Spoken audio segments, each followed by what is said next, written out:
Hello guys, in this video we will discuss Ashbot production box। जैसा हमने एशबॉट exchange box में देखा था, उस केस में हमने टू कंज्यूमर के बिहेवियर को डिस्कस किया था कि टू कंज्यूमर एंड इकोनॉमिक में कैसे एक दूसरे को क्वांटिटी एक्सचेंज करके अपना optimal quantity demanded find out करते हैं।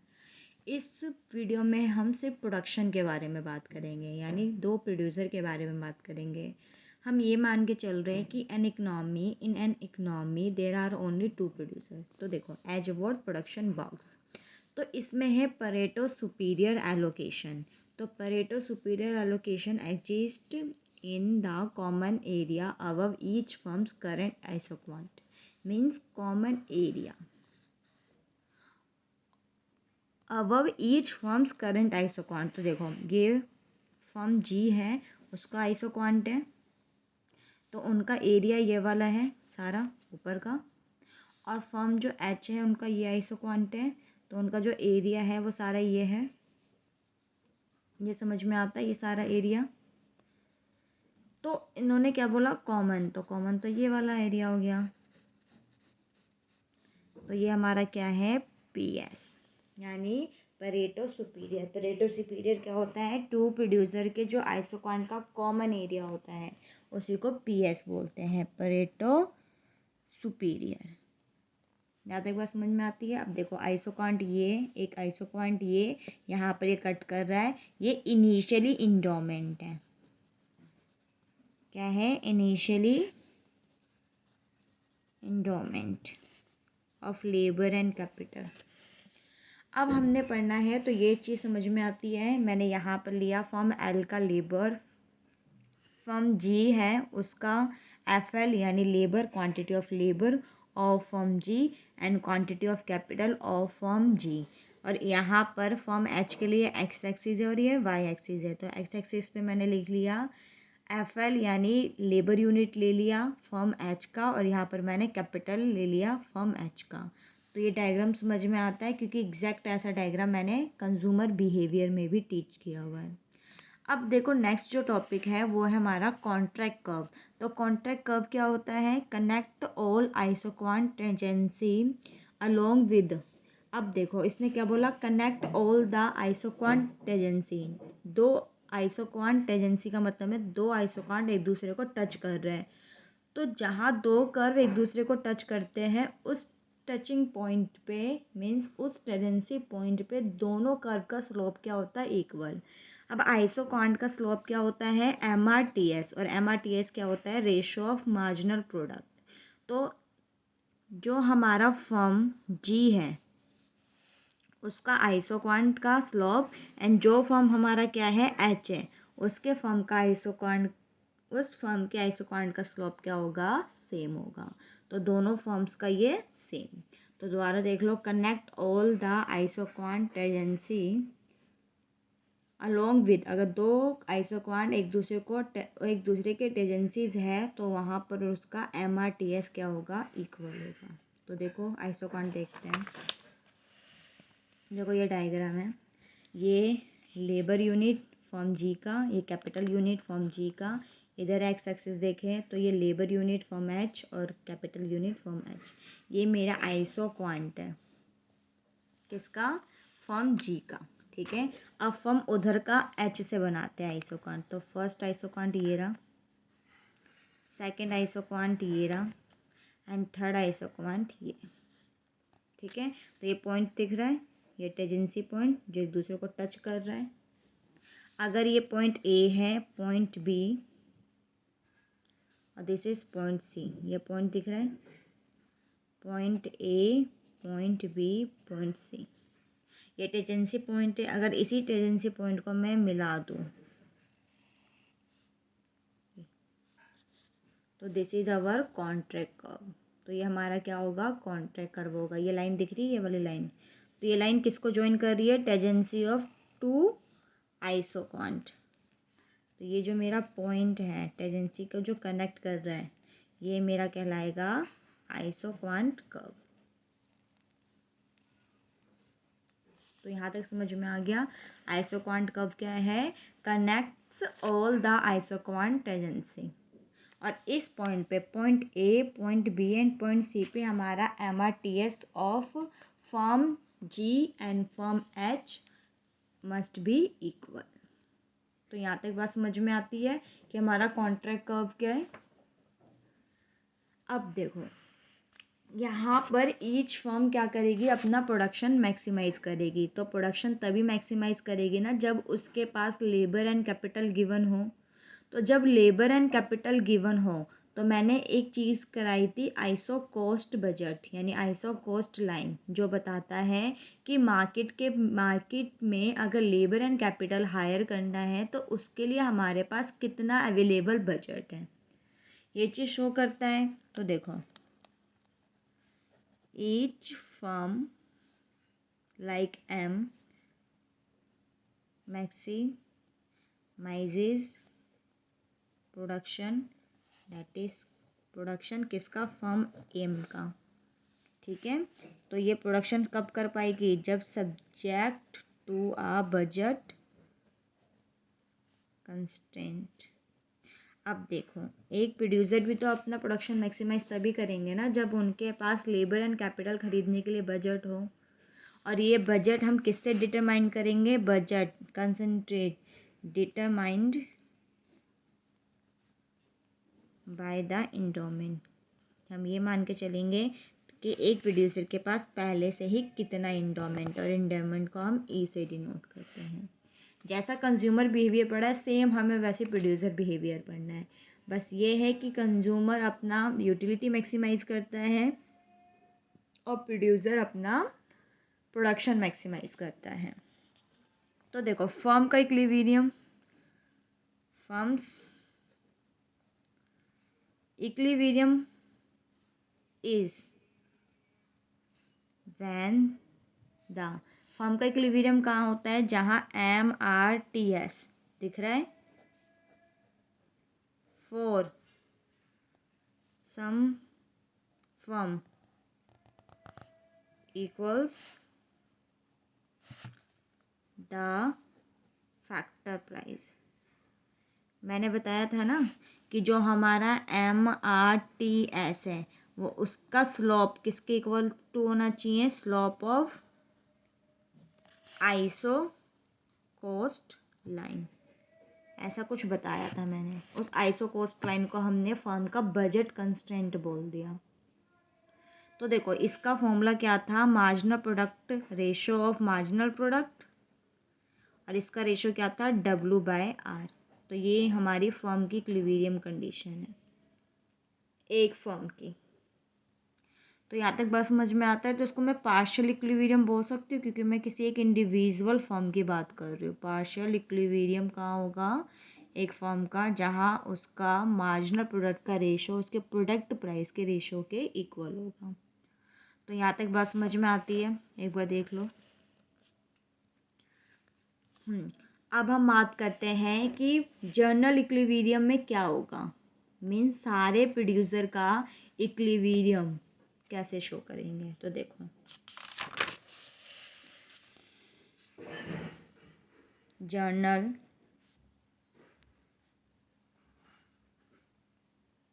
equilibrium is when MRTS for all firms,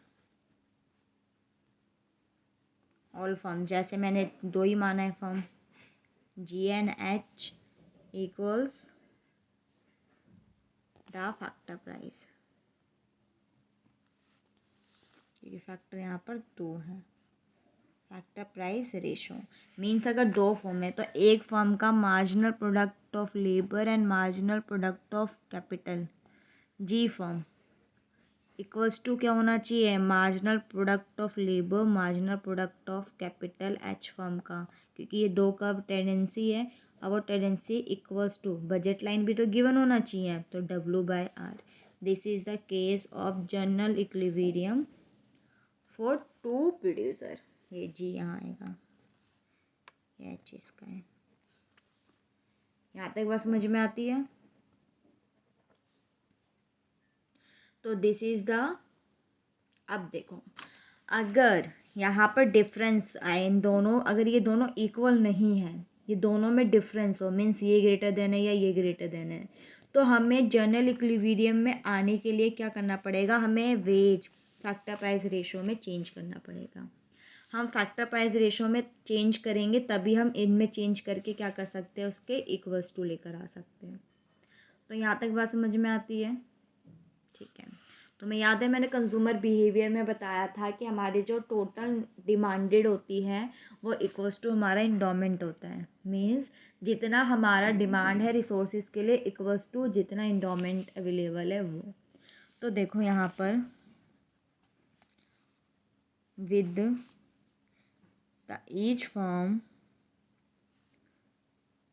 maximising production total set of constraint is the general solution। Means जो हमारा बजट कंस्ट्रेंट है वो इक्वल्स टू टोटल इंडोमेंट होना चाहिए। ठीक है, तो हमारा बजट कंस्ट्रेंट इंडोमेंट के थ्रू ही आएगा। तो in addition to satisfy from budget constraints the resources, यानी जो हमारा इंडोमेंट अवेलेबल है, resources constraint for each factor and needs to be satisfied। अब इसका मतलब क्या हुआ, तो देखो इसका मतलब हुआ,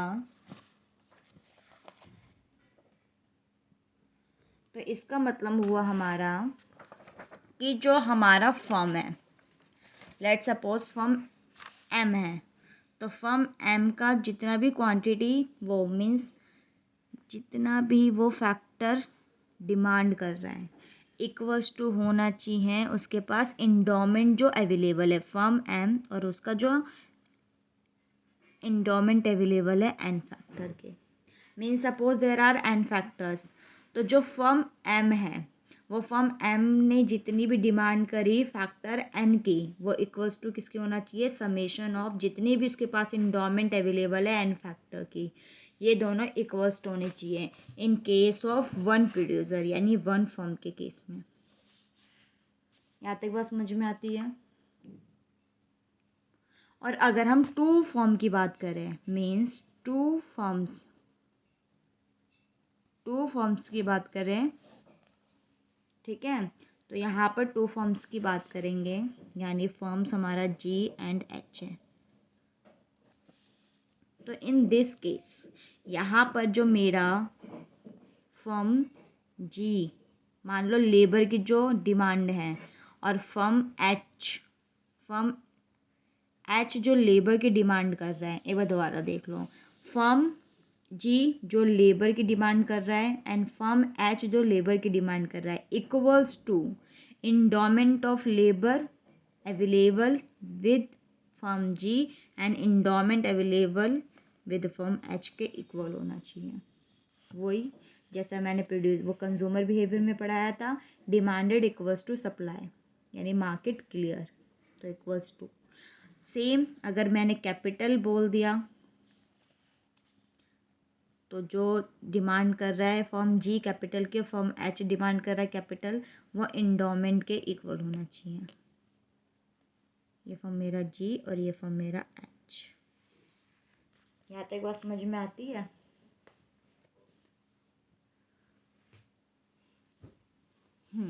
अगर यहाँ तक बात समझ में आती है तो फिर मैं एक क्वेश्चन कराती हूँ। तो यहाँ तक हमने देख लिया।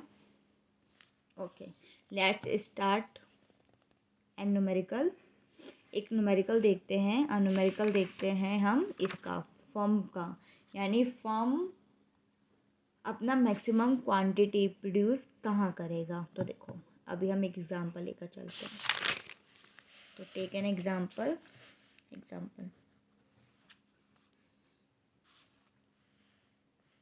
देखो, suppose there are two firm G, firm H, okay, and दोनों ही क्या प्रोड्यूस कर रहे हैं, लेबर एंड कैपिटल। ये भी इसके पास लेबर एंड कैपिटल यूज कर रही है। दोबारा देख लो, there are two firm G and firm H. ये कोई भी क्वांटिटी प्रोड्यूस करने के लिए दोनों फैक्टर यूज कर रहा है और फर्म एच भी। अब देखो इंडोमेंट की बात करते हैं। Endowment labour, endowment of capital, firm G. यहाँ तक बात समझ में आती है।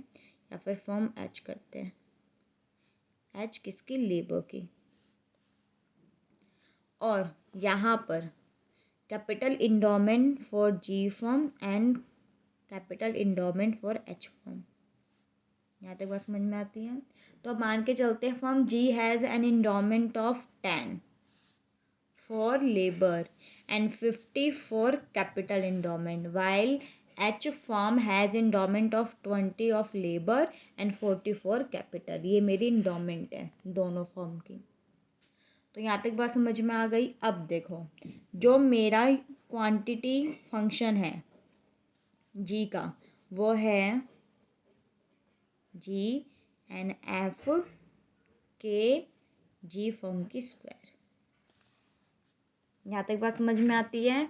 और मेरा जो फर्म एच है उसकी क्वांटिटी फंक्शन यानी प्रोडक्शन फंक्शन क्या है, लेबर और कैपिटल, ये इसकी पावर है 3, ये एच। ये क्वेश्चन हमें क्या है, गिवन है। ये क्वेश्चन दिखते हैं, ये क्वेश्चन गिवन है। तो अब हमें क्या निकालना है, अब हमें फर्म्स का मैक्सिमाइज, पहले फर्म जी की बात करते हैं। तो हम फर्म जीज मैक्सिमाइजिंग या मैक्सिमाइजेशन प्रॉब्लम सॉल्व करते हैं। ठीक है, तो देखो अगर इसको मैक्सिमाइजेशन करना है तो इसको अपना प्रोडक्शन फंक्शन यानी क्वांटिटी मैक्सिमाइज करना है, लेबर कैपिटल की पावर 2। और इसका सब्जेक्ट क्या होगा, बजट कंस्टेंट, वो क्या है, प्राइस यानी price of labour G firm का, and R is a price for capital किसका, फर्म जी। ये मेरे इक्वल्स टू होना चाहिए किसके, इंडोमेंट। तो 10 लेबर है और 50 कैपिटल है। तो यहाँ तक बात समझ में आती है। तो देखो ये मैक्सिमम कब होता है, जब मेरा marginal product of labour and marginal product of capital यानी जी फर्म का इक्वल्स टू किसके होना चाहिए, मेरे प्राइस रेशो के। प्राइस रेशो यानी फैक्टर प्राइस रेशो। तो यहाँ तक बात समझ में आती है। चलो इसको कैलकुलेट करते हैं। इसको कैलकुलेट करेंगे, इसको तो ध्यान से देखना, इसको कैलकुलेट करेंगे तो मेरा आएगा, इसको छोड़ते हैं, कैपिटल की पावर 2, क्योंकि एल के रिस्पेक्ट में कर रहे हैं तो ये तो 1 हो गया और ये कांस्टेंट। अब देखो ये तो कांस्टेंट, इसकी करोगे तो 2 मल्टीप्लाई में एफ के जी। इसको और सॉल्व करो, इसको सॉल्व करोगे तो 1 से ये 1 कट गया, तो क्या बचा, F K G divide by 2 F L G. ये मेरे किसके इक्वल्स टू है, फैक्टर प्राइस रेशो। तो मैं इसकी वैल्यू निकाल देती हूँ। तो मेरा जो जी फर्म कैपिटल कितना आएगा, 2 labour and W by R. यहाँ तक बात समझ में आती है। अब मैंने जो ऑप्टिमल क्वांटिटी ऑफ कैपिटल निकाला है, इसको मैं फर्म यानी फर्म जी के बजट कंस्ट्रेंट में डाल दूँगी। यहाँ तक बात समझ में आती है। तो देखो यहाँ मैं लिखूँगी applying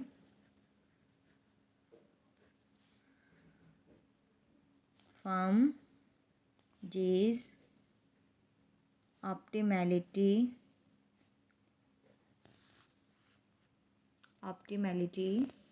condition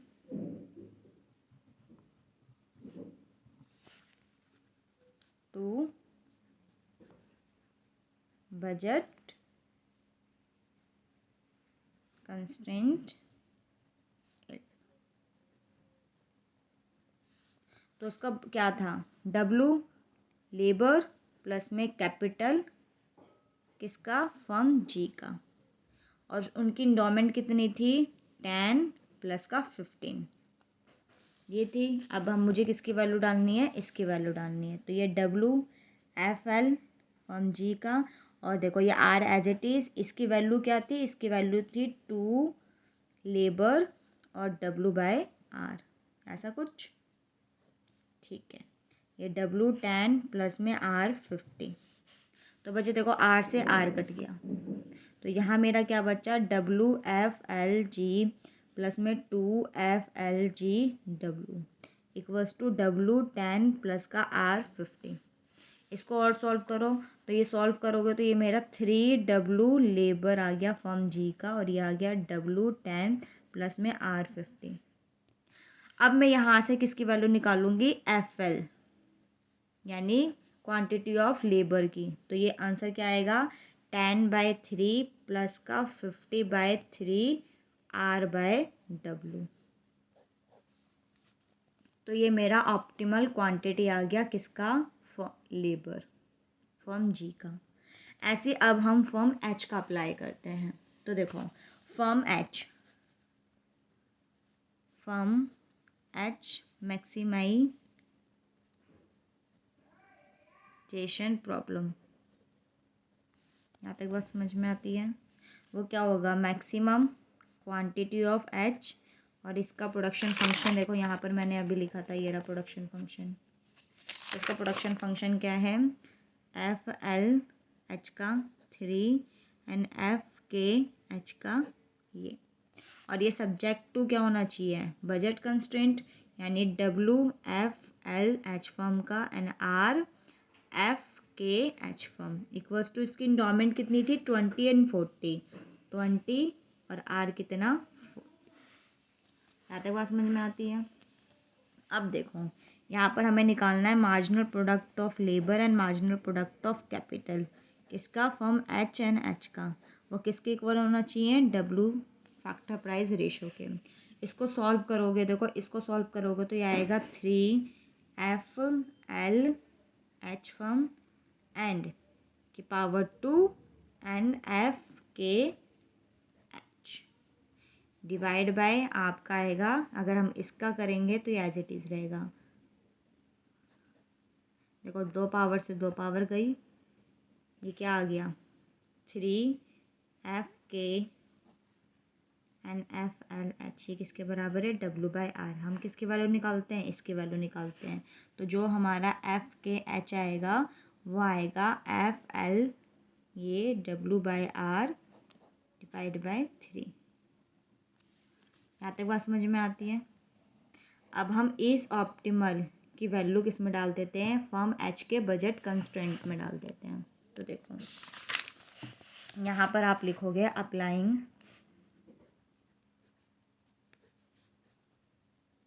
firm H optimality